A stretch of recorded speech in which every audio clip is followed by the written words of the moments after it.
잠언 31장 1절부터 9절, 르무엘 왕을 위한 잠언입니다.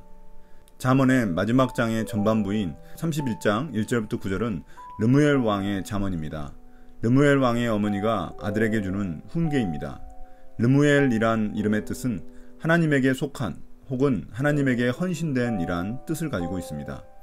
구약 성서에는 르무엘이라는 이름을 가진 왕이 없기 때문에 학자들은 그의 정체에 대해 이방인 혹은 이스라엘 신앙으로 개종한 왕으로 보기도 합니다.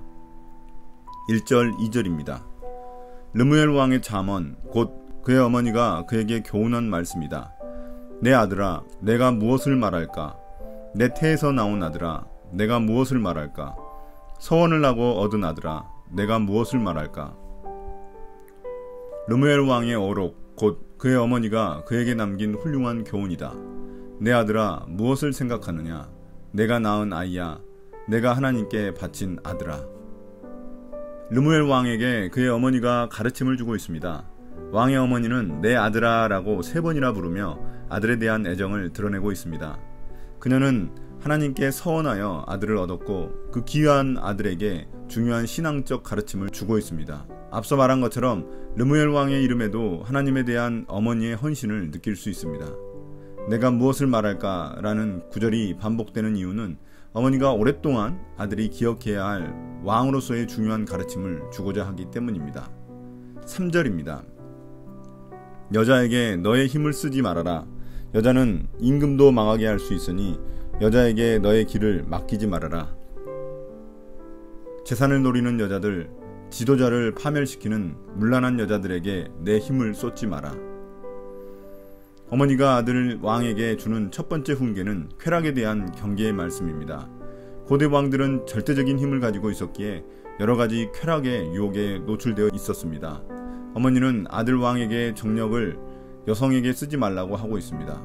왕이 성적 탐닉에 빠지면 나라의 일을 소홀히 하여 백성들을 제대로 돌보지 못하게 되기 때문입니다. 이런 쾌락에 빠지는 것이 왕과 나라를 망가뜨리는 일이라고 경고하고 있습니다. 4절 5절입니다. 르무엘아, 임금에게 적합하지 않은 일이 있다. 포도주를 마시는 것은 임금에게 적합한 일이 아니다. 독주를 좋아하는 것은 통치자들에게 적합한 일이 아니다. 술을 마시면 법을 잊어버리고 억눌린 사람들에게 판결을 불리하게 내릴까 두렵다. 지도자에게는 포도주를 마시고 맥주를 들이키며 바보짓을 할 여유가 없다. 그랬다가는 곤드레 만들에 취해 옳고 그름을 분간하지 못하게 되어 지도자를 믿고 의지하는 백성이 다치게 된다. 그 다음으로는 술에 대한 경고입니다. 왕에게 적합하지 않는 일이란 말을 3번씩이나 반복하며 강하게 술에 빠지는 것을 경계하라고 말하고 있습니다. 5절은 그 이유를 설명합니다. 술은 고대 왕들이 담당하던 공의로운 법 집행을 방해하기 때문입니다. 올바른 법 집행을 위해서는 고도의 판단력이 필요한데 술은 그것을 방해하기 때문입니다. 그럴 경우 사회적 근간이 되는 정의가 무너져 사회 질서가 파괴될 것입니다. 왕이 사회 정의를 제대로 세우지 못하면 가장 피해를 보는 사람들이 가난하고 소외된 억눌린 사람들입니다. 6절 7절입니다. 독한 술은 죽을 사람에게 주고 포도주는 마음이 아픈 사람에게 주어라. 그가 그것을 마시고 자기의 가난을 잊을 것이고 자기의 고통을 더 이상 기억하지 않을 것이다. 포도주와 맥주는 산송장이나 다름없는 말기 환자의 고통을 가라앉히고 통증을 완화시키는 진정제로만 써라. 계속해서 술에 대한 경고입니다. 여기서는 술이 어울리는 사람에 대해 말하고 있습니다.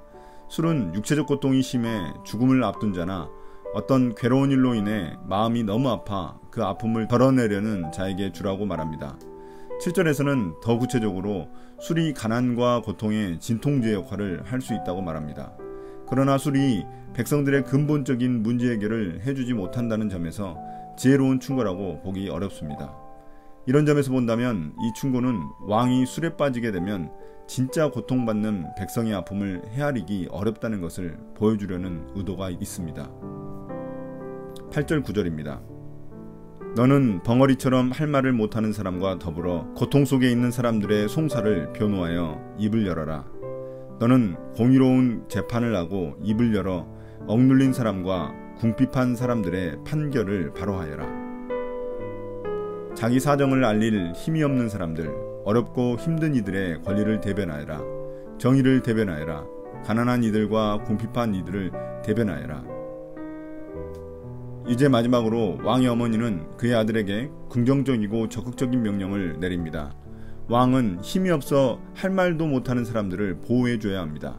그들은 힘이 없어 마치 벙어리처럼 자기 목소리를 낼 수 없습니다. 그래서 강자들에게 억울한 일을 당하기 쉽습니다. 왕은 그런 자들을 대변해주는 일을 해야 합니다. 그러기 위해서는 힘없는 자들이 공정한 재판을 받도록 해야 합니다. 성경에서 왕은 하나님의 대리자로서 하나님이 정해놓으신 사회 정의를 확립하는 역할을 해야 합니다. 그래야만 힘없는 사람, 약한 사람들이 피해를 받지 않게 됩니다. 오늘의 묵상 포인트입니다. 첫 번째, 주님이 나라의 지도자들을 세우신 이유는 하나님의 대리자로서 백성들을 돌보기 위해서입니다. 권력은 자기 탐욕을 채우는 수단이 아니라 정의와 공평을 지키는 수단으로 사용해야 합니다. 아무리 작은 권력도 힘써 절제하지 않으면 타락합니다. 욕심 때문에 작은 권력이라도 함부로, 임의로 사용하지 않도록 조심하십시오. 두 번째, 르무엘 왕의 이름처럼 나라의 지도자는 하나님께 헌신된 자들입니다. 가난하고 힘이 없는 약자들이 억울한 일을 당하지 않도록 하는 것이 그들이 할 일입니다. 마찬가지로 그리스도인들도 하나님 나라를 세우는 지도자입니다. 지도자로서 우리가 할 일은 내 만족을 채우기보다 남의 고통에 귀를 기울여야 합니다. 그것이 바로 하나님이 세우신 지도자들이 할 일입니다. 오늘 묵상을 마치겠습니다. 감사합니다.